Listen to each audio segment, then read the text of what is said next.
जनता को सचेत रूप से अपने अधिकारों को समझना चाहिए। हम जनता को ये समझना चाहिए कि हाँ, आज जो एक आज़ाद देश में एक नागरिक होने के नाते जो उसकी मूलभूत ज़रूरतें हैं, क्या वो पूरी हो पा रही हैं? क्या उसको रोजगार की गारंटी मिल पा रही है? क्या उसको शिक्षा की गारंटी दे पा रही है सरकार? क्या पानी दे पा रही है? क्या उसको बिजली दे पा रही है? अगर ये ज़रूरतें उसकी पूरी नहीं हो पा रही हैं, आर्थिक आज हालात बद से बदतर हो रहे हैं, इसके सही कारण को ढूंढना पड़ेगा, जानना पड़ेगा, सवाल करना पड़ेगा। अंधों की तरह और इस तरीके से जो प्रचार अभियान चल रहा है इसमें अगर बहक जाएंगे, इसी के पीछे अगर चलेंगे, तब तक इसका कोई समाधान नहीं है।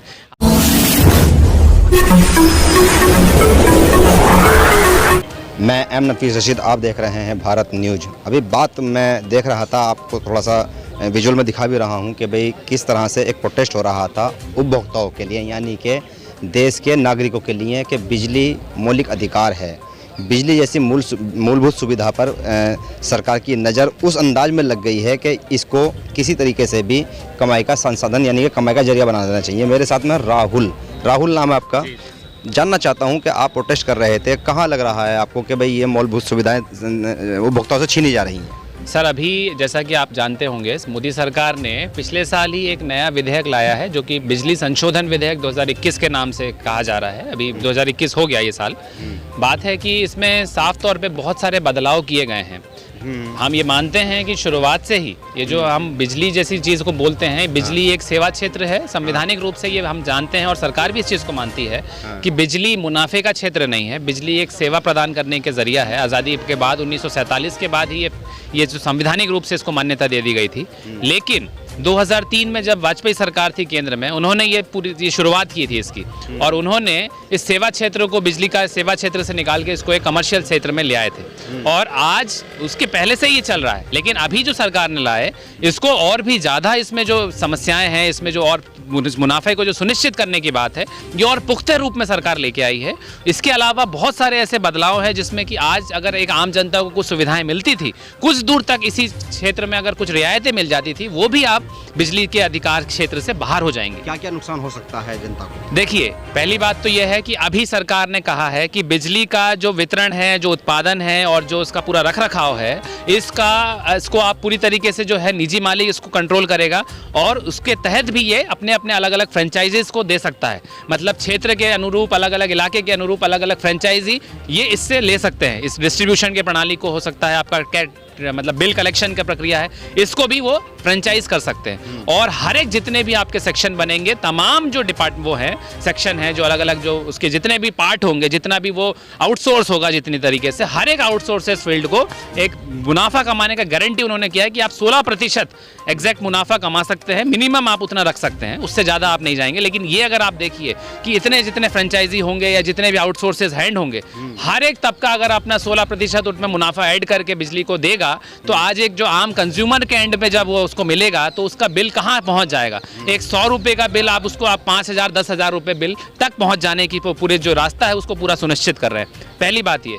दूसरी बात यह है कि आज सरकार जो है क्रॉस सब्सिडी की जो बात है, जहां पे हम देख रहे थे कि अभी तक भी जो अलग अलग एक स्लैब के अनुरूप सरकार बिजली का एक रेट तय करती थी। जैसे आपका अगर किसान है तो उसका एक अलग रेट पे बिजली दिया जाता था, एक सब्सिडाइज रेट में सरकारें बिजली देती थी। एक घरेलू क्षेत्र की जो बिजली थी उसका एक रेट अलग हुआ करता था। और जो एक जो कमर्शियल सेक्टर है, जो कि मुनाफा करते हैं, जो हेवी इंडस्ट्री चलाते हैं, उनका एक जो बिजली का रेट था वो एक अलग रेट पे हमको बिजली उनको दी जाती थी। तो ये जो एक अनुपात के रूप में अलग अलग जो स्लैब बनाए हुए थे, अभी सरकार ने कहा है कि एक देश एक बिजली रेट के रूप में हम लोग ये नारा लेके आए हैं, और इसके तहत सभी जो अलग अलग जो सेक्टर हैं इनको एक ही रेट पे बिजली दी जाएगी। और वो रेट क्या होगा? वही रेट होगा जिसमें कि पूंजीपतियों को दिया जाता है। तो मान लीजिए अगर आज हमारे देश का जो गरीब किसान है, जो मेहनतकश जनता है, जो आम घरेलू लोग हैं, उनको भी उसी रेट पे खरीदना पड़ेगा जिस देश में आज देश का पूंजीपति खरीद रहा है। और हो सकता सस्ती हो? सस्ती होगी नहीं, सस्ती हो नहीं सकती। क्यों? देखिए, जब एक आप भी राहुल थोड़ा सा बात कर लेते हैं भाई, हम भी कभी 20-21 वर्ष के रहे होंगे, और आप भी देखते होंगे दिल्ली के अंदर के बिजली पहले यहाँ बहुत ज़्यादा ख़राब थी। शीला दीक्षित की सरकार आई और उसने प्राइवेट कर दिया इसको। उसके बाद में 24 घंटे दिल्ली को बिजली मिलने लगी, और यहाँ तक कि जब अरविंद केजरीवाल आए तो उसमें इन्होंने राहत ज़्यादा देते हुए उपभोक्ताओं को बड़ा फ़ायदा दिया। तो सरकार पे भरोसा कैसे ना किया जाए? देखिए, इसमें साफ तौर पे हमको समझना पड़ेगा एक बात जहाँ पे हम आती है ना कि हम सरकार पहले अपनी असमर्थता दिखाती है कि भाई हम बिजली नहीं दे पा रहे हैं, हम 24 घंटे बिजली नहीं दे पा रहे हैं, या हम इस रेट पे बिजली नहीं दे पा रहे हैं, है ना। तो ये जो अब हम बोलते हैं कि आज़ादी के 75 साल हम आज जी रहे हैं, हमारा देश हर तरीके से विकास के रास्ते पे आगे बढ़ रहा है, सरकार जिस तरीके से ढिंडोरा पीट रही है, विकास को हम किस पैमाने से देख रहे हैं? ये जो मूलभूत ज़रूरत है ये आप घर घर नहीं पहुंचा पा रहे हैं 70 साल में, बिजली नहीं दे पा रहे हैं, गांव गांव में बिजली नहीं पहुंचा पा रहे हैं, पानी नहीं पहुंचा पा रहे हैं, तो ये है आपके विकास का पैमाना। तो इस आधार पे हमको समझना पड़ेगा कि ये अगर एक तरीका है, इसको अगर हम असमर्थता को रखेंगे और असमर्थता का जो सोल्यूशन है, जो उपाय है वो ये है कि भाई हम तो नहीं दे पा रहे हैं तो इसीलिए अंबानी दे देगा, और अंबानी अगर देगा तो वो 5 रुपये हम लेते थे तो उसको 15 रुपये दीजिए यूनिट के हिसाब से, तो यही तरीका चलेगा। तो ये हमें समझना पड़ेगा कि अगर इस ढांचे में अगर हम आ जाएं और हम निजीकरण की वकालत करें कि भाई निजीकरण ही अच्छा है, सरकार तो दे नहीं सकती, तो हमें मान लेना चाहिए कि सरकार की कोई भूमिका नहीं है देश में, सरकार किसी तरीके से सक्षम नहीं है, सरकार आज एक निजी मालिक से भी छोटा हो गया है, ना उसके पास संसाधन है ना पैसा है। ये तो वास्तविकता नहीं है, हम तो जानते हैं सरकार हर तरीके से सक्षम है, सरकार के पास क्या नहीं है, सारे औद्योगिक क्षेत्र है, सारा संसाधन है, सारा मैकेनिज्म तैयार है, एक छोटा पूंजीपति वो दे सकता है, आप नहीं दे सकते, ये आप असमर्थता कैसे समझ सकते हैं हम? तो मंशा को समझना पड़ेगा, वो मंशा नहीं है सरकार की कि बिजली को हम दें, क्योंकि आज सरकार जिस प्रक्रिया से चुन के आ रही है, ये पूंजीपतियों की एक पूरा बहुत बड़ा एक उसमें भूमिका है, जो करोड़ों रुपया अंबानी अदानी जो चुनाव जीतने में सरकारों को देती है, उसको वसूलेंगे कहाँ से? वो तो एक सेवा करने के लिए नहीं है। पूंजीपति अगर स्कूल खोल रहा है या पूंजीपति पानी बेच रहा है या बिजली भेज रहा है, तो वो धर्म कर्म के लिए नहीं भेज रहा है, वो पुण्य के लिए नहीं कर रहा है, वो कर रहा है कि अगर मैं 100 करोड़ लगाऊंगा तो मुझे 500 करोड़ कहाँ से मिलेगा। इस बात को हमको समझना पड़ेगा, इसमें और कोई लाग लपेट की बात नहीं है और किसी तरीके से कोई उम्मीद की बात नहीं है कि हम भरोसा करें। किस आधार पर भरोसा करें? आपको भरोसा करने लायक तो आपने कुछ काम किया ही नहीं। भरोसा होता तो आप इसमें नए तरीके से इसमें और मजबूत बनाते, बिजली को सर्वसुलभ बनाते, उसमें और पैसा लगाते। टैक्स का पैसा आप ले रहे हैं, आप सब्सिडी दे पा रहे हैं पूंजीपतियों को, आज आप बोल रहे हैं कि हम सब्सिडी देंगे। अरे सब्सिडी तो एक धोखा है। सब्सिडी का पैसा कहां से आता है? आप क्या अपने जेब से देते हैं? जनता का टैक्स का पैसा सब्सिडी के रूप में आप घाटे को पूरा करने के लिए दे रहे हैं पूंजीपतियों का। ये कौन सा तरीका हुआ? जब सब्सिडी होता है जन कल्याणकारी के काम के लिए, आप सड़कें बनवाइए, आप अस्पताल खोलिए, आप ज़्यादा से ज़्यादा स्कूल यूनिवर्सिटी खोलिए, आप और भी जो चीज़ें हैं उसको पूरा करिए। वो आप नहीं करके आप क्या कर रहे हैं? भाई ठीक है, आपको हम थोड़ी रियायत दे रहे हैं, अंबानी की जो बिजली है वो 15 रुपये अगर आपको दे रहा है तो चलो आप 5 रुपये दीजिए, 10 रुपये राज्य देगा। अरे राज्य किस आधार पर देगा? क्यों अंबानी को देगा? क्यों उसका घाटा पूरा करेगा देश के खजाने से? ये सवाल तो हमको समझना चाहिए। तो ये जो भ्रमजाल है ना, जो दिखाते हैं अपने आप को, जो जन कल्याण का एक छवि बना के कि भाई हम तो आपके लिए कितना कुछ कर रहे हैं, तो सब्सिडी का जो एक बहाना है इसको हमको समझना पड़ेगा। हमारी सीधी मांग है, सीधे तौर पे एक तरफा हम ये चीज़ को मानते हैं कि सरकार बिजली का निजीकरण ना करे, सरकार उसको नैतिक जिम्मेदारी है, सरकार अपने हाथों में ले, सरकार उसके संसाधन का पूरा काम करे, बिजली बोर्ड जैसे काम करते तो उसको फंक्शन में लाए और सरकार बिजली देने का सुनिश्चित करे। पर बहुत से लोग इसका निजीकरण का होने के फायदे भी बता रहे हैं कि भाई सरकार के लोग काम नहीं करते हैं, सरकार के लोग तनख्वाह लेके बैठ जाते हैं, कर्मचारी तनख्वाह लेके बैठ जाते हैं और टालामटोल करते रहते हैं। और आपने भी दिल्ली के अंदर, दिल्ली में रह रहे हैं आप, दिल्ली देश की राजधानी है, और इतने बड़े सेक्टर के अंदर बैठकर आपको खुद को ही महसूस हुआ होगा कि यानी कि सरकारी कर्मचारी कितने बड़े कामचोर हैं। तो कामचोर जो हैं, तो सरकार ने क्या किया? सरकार अगर कामचोरी को बढ़ावा दे रही है, कामचोरी पे अगर किसी तरीके का कोई नियंत्रण नहीं है, तो सरकार क्या कर रही है? ऐसा तो है नहीं कि भाई नहीं, सुनिए ना, बात तो वही है ना, हमको वही तो समझना है और वही समझाना भी है, लोगों को इस चालाकी से भी अवगत कराना है कि सरकार क्या चाहती है और हमारे आपके और हमारे मुंह से क्या कहलवाना चाहती है। कि भाई आप जाने अनजाने इसी बहाने पे, इसी आधार को मानते हुए इस चीज़ को समर्थन करो कि निजीकरण अच्छा है। ठीक है, रेलवे का निजीकरण किस तरीके से किया? रेलवे टाइम पे नहीं चलती हैं, लेट होती हैं ट्रेनें, ये होता है वो होता है। इस तरीके से रेलवे जैसे एक प्रॉफिटेबल सेक्टर को सरकार ने क्या किया? अभी उसका एक निजीकरण की प्रक्रिया शुरू कर दी। ऑलरेडी कई ऐसे सेक्टर है जहां पे IRCTC अपना जो निजी कंपनी है वहां पे अपना कंट्रोल कर रही है। 150 ट्रेनों को अभी निजी रूट पे चलाने का ऐलान कर दिया। ठीक है, तो बात हमको समझनी पड़ेगी। क्या एक समय आप लोगों ने भी देखा है कि आज से कई एक समय था, जो हमारे पिछली जनरेशन की अगर हम बात करें तो तब इतना प्राइवेट का जो आज जिस तरीके से निजीकरण हो रहा है हर क्षेत्र में, वो नहीं था। एक समय में सरकारी स्कूल से भी टॉप मेरिटियस स्टूडेंट निकले हैं, IAS अफसर भी निकले हैं। आज सरकारी अस्पतालों में भी तब एक बेहतरीन चिकित्सा सुविधाएं उपलब्ध होती थी। आज भी आप देखें तो जो रिनाउंड, जो सबसे ज्यादा प्रतिष्ठित माना जाता है वो एम्स माना जाता है, आज भी IIT माना जाता है। तो सरकारी क्षेत्र ऐसे नहीं थे कैसे हुए, किस प्रक्रिया से किए जा रहे हैं और किस तरीके से हो रहे हैं, इसको जब तक हम नहीं समझेंगे। कौन लोग हैं? सरकार की मंशा, जो सरकार के जो बैठे हैं, जो मंत्री जो बैठे हैं, जो ये जो पूरा जो अफसरशाही जो बैठा है, जो तंत्र जो बैठा है, ये जो पूरी तरीके से ये तो कठपुतली हैं। ये तो किसान आंदोलन ने साफ तौर पे समझा दिया कि ये तो असली चेहरा ये नहीं है। हम अंबानी, हम बीजेपी का विरोध करके क्या हासिल कर लेंगे, हम कांग्रेस का विरोध करके क्या हासिल करेंगे। ये तो सरकार के नुमाइंदे हैं, ये तो पूंजीपतियों के नुमाइंदे हैं। चेहरे, झंडे और नारे बदल जाते हैं, लेकिन नीति सिद्धांत तो कोई नहीं बदल रहे हैं। ये अंदर खाते तो सभी पूंजीपतियों के दलाल हैं।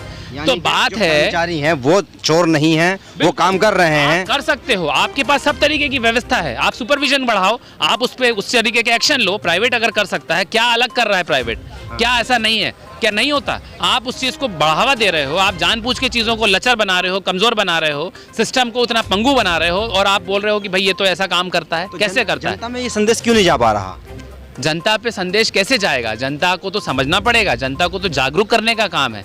पूरा प्रचार माध्यम इनके हाथ में है, तमाम तरीके का जो पूरा प्रक्रिया को ये अपने आप में ऑपरेट कर रहे हैं। तो जनता अगर राजनीतिक रूप से उतनी सचेत नहीं होगी, मीडिया कितना दोषी नजर आता है आपको? मीडिया का अपना एक जिम्मेदारी है। मीडिया भी एक तरीके से हम देख रहे हैं, आप लोग भी जानते हैं कि इसमें भी एक लॉबी काम करती है।